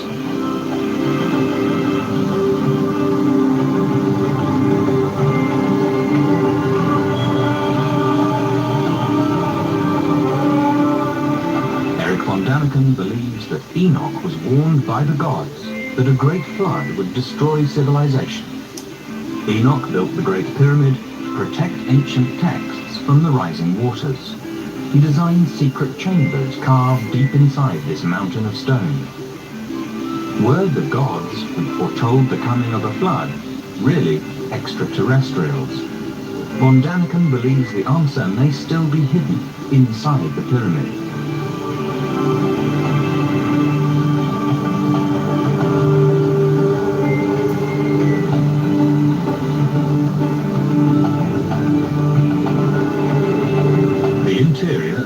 Pyramid is a marvel of engineering skill.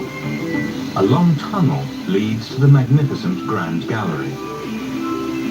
At the top of the gallery, von Daniken believes there are more clues that it was Enoch, not Khufu, who built the Great Pyramid.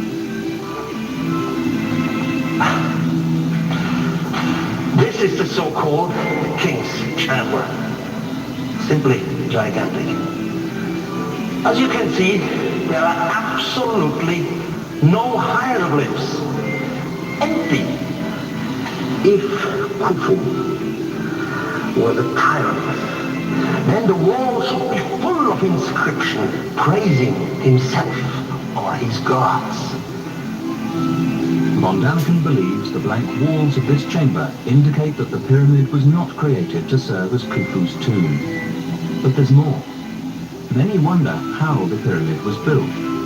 Could an ancient culture assemble 2.5 million giant stone blocks with such perfection, less than 1/10 of a degree off true north?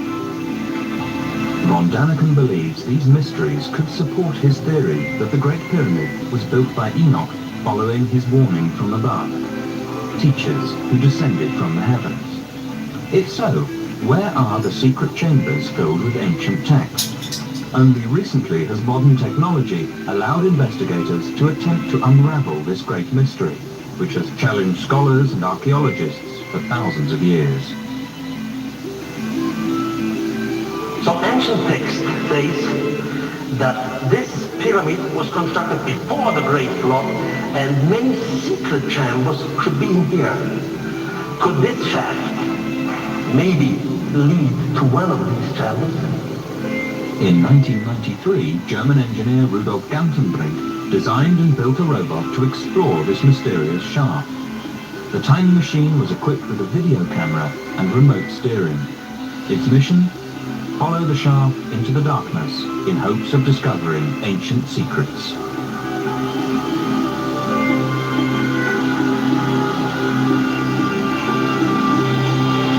I had no clear idea what I should find at the end of the shaft. I expected anything, but not especially this. The robot had climbed over 50 meters into what was thought to be merely a symbolic shaft. But when the journey ended at a stone door with 2 corroding copper fittings, Eric von Daniken believes the legend of Enoch may be one step closer to becoming fact.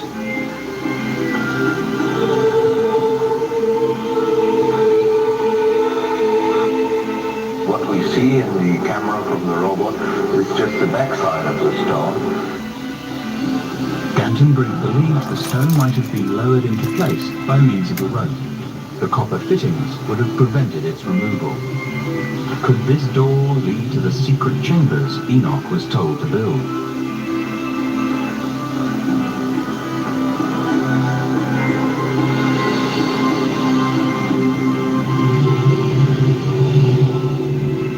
There are hundreds of references contained in the oldest Egyptian texts which tell us that the gods concealed a great secret at Giza, perhaps under the Great Sphinx, or perhaps within the Great Pyramid itself. We now know that there is a hidden chamber inside the Great Pyramid, and we now know from seismic work that there is a hidden chamber under the Great Sphinx. And astonishingly, legitimate scientific work to open these chambers has been delayed for years by a combination of forces bringing and resting on the worst aspects of human character. We need to know what lies in those chambers because the ancient Egyptian texts tell us that it will be a matter of enormous importance that could contain a startling revelation about the origins of human civilization. Eric von Daniken suggests that, as at Teotihuacan, this could be another tantalizing clue to support his idea that extraterrestrials may have visited Earth.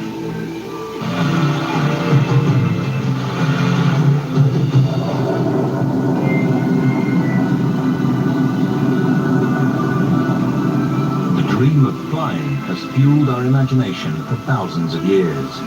At the end of the 20th century, we're not only able to fly around the Earth, we're able to explore other planets and other solar systems. Is it possible that other intelligent beings share our dream of exploration and have visited the Earth?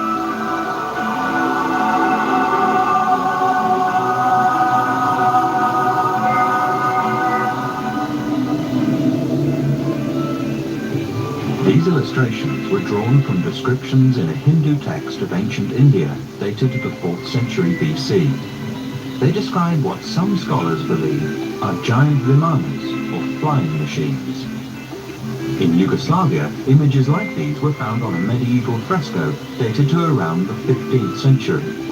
Are these the products of an artist's imagination, or are these recordings of actual beings in flight? The oldest scriptures of mankind, the ancient Egyptian pyramid texts, the Vedic texts of India, and many other ancient texts from all around the world make intriguing references to what sounds like flight, technological flight, not visionary, imaginary journeys in the sky, but journeys in machines. And I don't think it's wise of us to ignore this huge collection of references to flight coming down to us in the oldest texts of mankind. Is it possible that what we're looking at here is a memory of a forgotten episode in human history? Is it possible that ours is not the first civilization to make the slow climb to technological development and to the creation of flying machines? I believe there have been earlier civilizations, at least one great civilization that was destroyed in an enormous cataclysm, the cataclysm that brought the last ice age to an end. And it's highly possible that that civilization had reached a high level of technology. All these texts suggest that it had reached the technological ability to fly. The search for clues about flying machines of the ancient world takes us to southern Mexico. The ancient city of Palenque is one of the most magnificent of the Mayan culture, which flourished all across Central America for almost 600 years. This is the burial pyramid of Pakal, ruler of the Mayan world around 600 AD. Here, Eric von Daniken has found what he believes are signs that the Mayans may also have encountered visitors from the sky.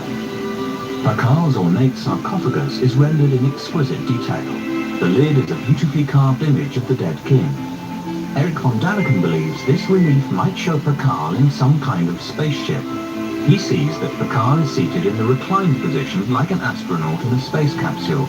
His hands seem to be gripping the controls, almost like a pilot.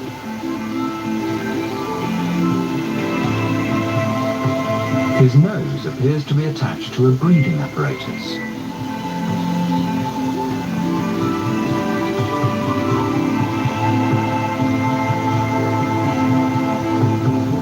The design behind the seat could be a representation of flames, as if from some kind of rocket.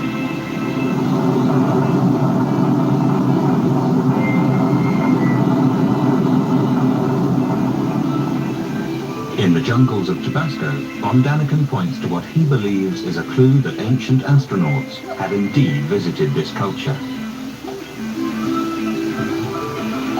During this journey, I showed clues for an extraterrestrial visit in the past. But I have more. 60 years ago, a gigantic engraved stone was found in the jungle of Tabasco in Mexico. Now you see yourself. There is a flying being, to my view, an extraterrestrial, floating down from the sky. His head has a helmet, and with a little imagination, one can even recognize a microphone on his lips. His two arms and hands are looking down, while on the contrary, his legs towards the sky. In this case, I definitely see an astronaut coming down from heaven to teach humanity. Nazca, Peru. Another great mystery of the ancient world. From the ground, Nazca is an empty, endless desert. But from the air, the secret of Nazca is revealed. The desert is in fact a tapestry of elaborately carved lines and figures stretching for more than 150 kilometers. From the air you can see the famous figures of the spider, the hummingbird, and the monkey. Without the ability to fly, experts don't know how the Nazcans gained the perspective needed to create such elaborate figures on such a huge scale. There's even disagreement about the purpose of these markings. Originally, they were thought to be calendar-related or astronomical guides. No one really knows. But there is more to Nazca than this ancient menagerie. The real mystery in Nazca are lines, gigantic lines looking like airstrips, and small lines, long, kilometers long.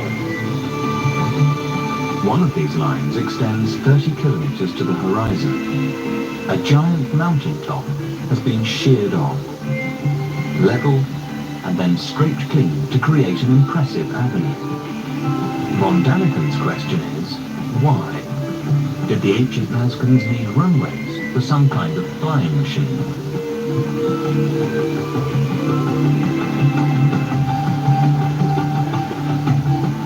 This is an amazing mystery. Orthodox history has it that the ancients could not fly, that they did not have the technology to fly. And indeed, if the ancients did have the technology to fly, then the whole basis of our history is completely up the creek. And yet the mystery of Nazca is I can see no way that these figures could have been prepared by a people who did not have the ability to get above them and check the perspective. You try and draw a spider in one continuous, unbroken line on an ordinary sheet of paper with a pencil. You'll find you can't do it unless you're an accomplished draftsman. These figures are drawn in unbroken lines on a scale of hundreds of feet by a people who supposedly did not have the ability to get perspective on what they were doing. In my view, the Nazca figures have never been properly explained by scholarship, and it's not good enough just because they can't be explained to ignore the mystery. We need to get to grips with this. To get to grips with two things. First of all, what are they? What are they for? And secondly, how were they done? In Nazca, I detect the fingerprints of the same ancient system of knowledge that we find in other parts of the world, where an endeavor was made to bring the heavens down to earth. I think that the Nazca figures are constellation diagrams. There's a great deal of good evidence which suggests that the Nazca spider is a representation of the constellation of Orion. And this is very intriguing because the three great pyramids of Egypt we now know are a representation of the three stars of Orion's belt. And we also know that in Egypt, this system of ideas was connected to the quest for the immortality of the soul. and traced back to the time of the gods and to the knowledge and the wisdom of the gods, I suspect that that's what we're looking at Nazca as well. The same fingerprint of the same lost civilization and the same lost science. So if the Nazcans couldn't fly, what is the purpose of all these creations? Eric von Daniken thinks he has found an answer. His theory is that spaceships landed, leaving marks on the desert floor when they returned into the sky. When the natives wanted them to come back generation after generation, they recreated these lines in tribal ritual, even though the initial visit may have fallen into a semi-forgotten past.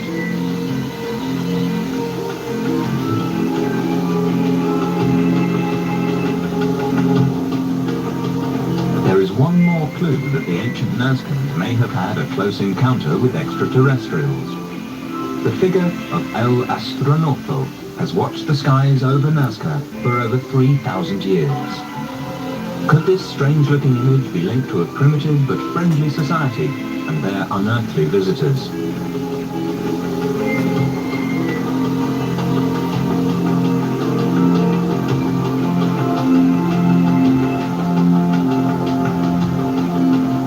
To von Daniken, only if extraterrestrials return to Nazca will the mystery of these lines and figures finally be solved.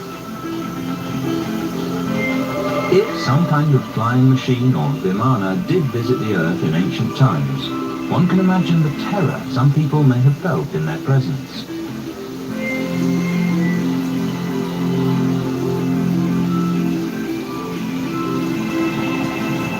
In Turkey, the eerie landscape is dotted with hundreds of small caves in the soft volcanic rock. But the real mystery of this region can't be seen above ground. Perhaps 2,500 years ago, elaborate cities were carved deep under the earth. Were these intricate maze-like settlements a primitive air raid shelter to protect the citizens from airborne enemies? There are caves and chambers all over. One of these cities descends 40 meters underground, through as many as 18 stories. This is just one of nearly 200 subterranean cities in the region. Perhaps 30,000 people once lived in them. A tunnel, 12 kilometers long, linked two cities together.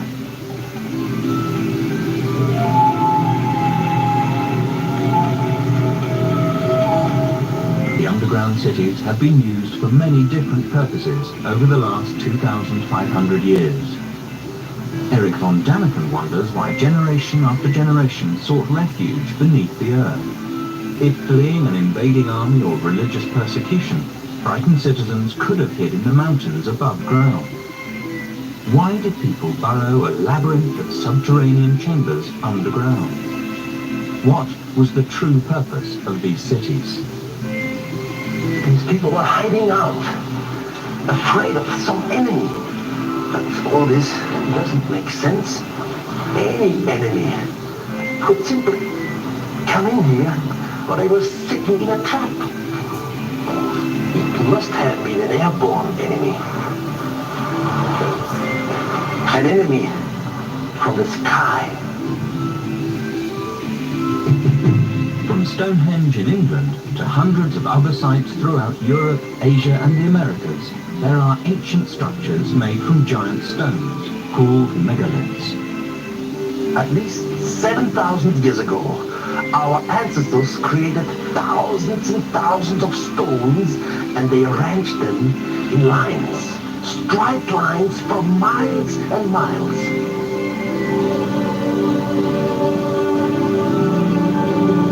They loom like giant soldiers, marching in formation to the sea. These are the megaliths of Karnak in Brittany.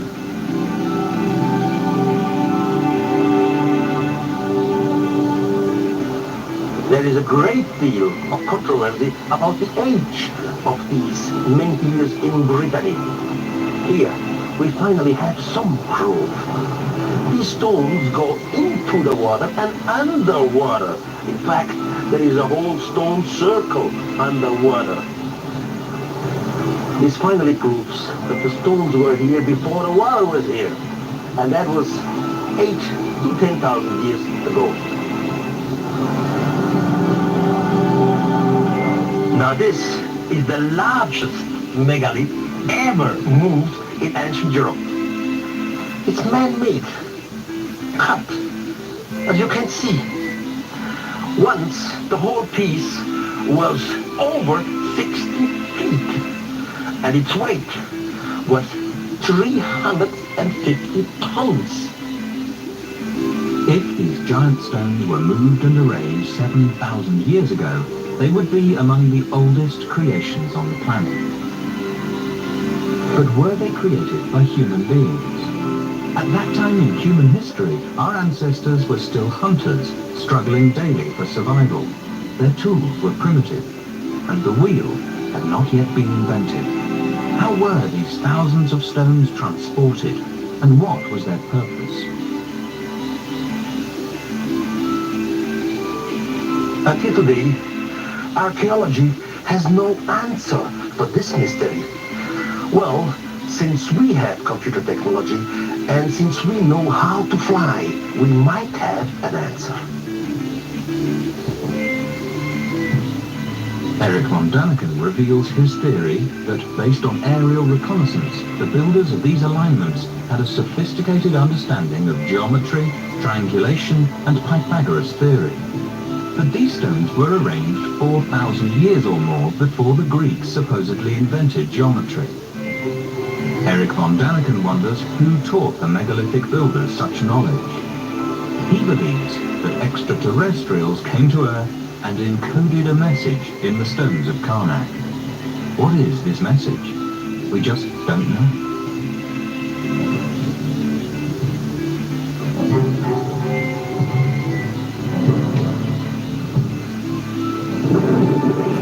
At the bottom of the world, in a land frozen in perpetual ice, von Däniken believes there's more startling evidence that beings from another world left their mark on the Earth. In 1531, Arrhenius Phineas drew this map of Antarctica, but Antarctica was not discovered by man until about 250 years later, in 1773. How could Arrhenius Phineas map a continent which didn't officially exist? Antarctica is the one continent on the face of the earth that is truly lost. It is buried beneath 2 miles of ice, and we have absolutely no idea what lies underneath the ice. The existence of these ancient maps that show us Antarctica deglaciated is, in my view, an invitation to a great deal of research to look to what may lie beneath that ice, possibly the lost continent that is spoken of in all the myths and traditions of mankind, the home perhaps of a great lost civilization. What is even more mysterious than Phineas knowing about a continent that hadn't been discovered is that Phineas appears to know what Antarctica looked like before it was covered with ice, and that was over 100,000 years ago. How could he have known the continent's shape before it was frozen under a massive ice? The plain fact of the matter is that hundreds of such anomalous maps exist, which show Antarctica in fantastic detail, and sometimes actually as it looks underneath the ice that now covers it. We've only known how the subglacial topography of Antarctica looks since the 1950s, when seismic surveys were taken across the ice cap. These ancient maps show us a deglaciated Antarctica. There's a huge mystery here which scholars are not addressing, and it cannot be ascribed to coincidence. We are left to consider profound questions. Questions which force us to re-examine our ancient history. Erich von Däniken believes Arrhenius Phineas drew his map based